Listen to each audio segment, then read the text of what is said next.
2012 সালে প্রকাশিত হয় শেখ মুজিবুর রহমানের লেখা বই অসমাপ্ত আত্মজীবনীর। প্রকাশের পর ক্ষমতাচ্যুত প্রধানমন্ত্রী শেখ হাসিনা দাবি করেন, বঙ্গবন্ধুর 4টি খাতা ঘেঁটে সম্পাদনা ও সংশোধনের পর এই বই প্রকাশ করা হয়।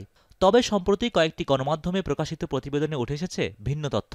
সেখানে বলা হয়েছে, এই বইটি আসলে লিখেছেন সাবেক পুলিশ প্রধান জাভেদ পাটোয়ারি এবং তার নেতৃত্বে থাকা 123 সদস্যের একটি দল।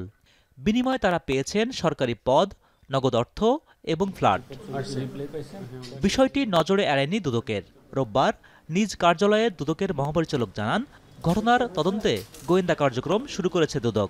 অসমাপ্ত আত্মজীবনী নিয়ে যে প্রতিবেদন গণমাধ্যমে প্রকাশিত হয়েছে, সেই প্রতিবেদন দুর্নীতি দমন কমিশনের নজরে এসেছে এবং দুর্নীতি দমন কমিশন এই বিষয়ে কাজ করছে। আমরা গোয়েন্দা কার্যক্রম ইতিমধ্যে শুরু করা হয়েছে এবং আমাদের গোয়েন্দা প্রতিবেদন প্রাপ্তি সাপেক্ষেই এ বিষয়ে পরবর্তী সিদ্ধান্ত আপনাদেরকে অবহিত করা হবে।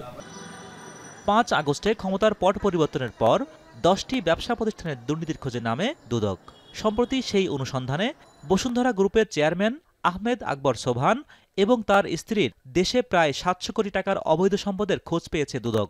পাশাপাশি সেন্ট কিটস ও নেভিসে $2,50,000 পাচারের বিনিময়ে সেদেশে নাগরিকত্ব গ্রহণের তথ্য নিশ্চিত হয়েছে দুদক। জনাব আহমেদ আকবর সোবহান এবং তার স্ত্রী গাতোয়ার উৎসের সাথে অসঙ্গতিপূর্ণ সম্পদ অর্জন করেছেন দেশে এবং দেশের বাইরে $2,50,000 মূল্যের সম্পদ পাচার করেছেন।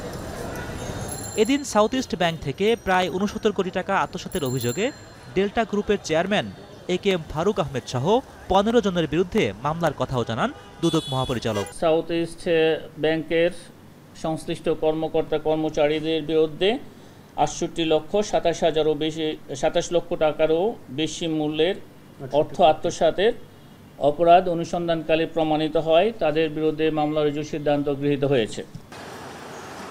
একই দিন 12 কোটি টাকার বেশি আত্মসাতের অভিযোগে মামলা হয়েছে বেসিক ব্যাংকের সাবেক চেয়ারম্যান শেখ আব্দুল হাই বাচ্চু সহ 9 জনের বিরুদ্ধে। হোসেন জাহিদ, এখন, ঢাকা।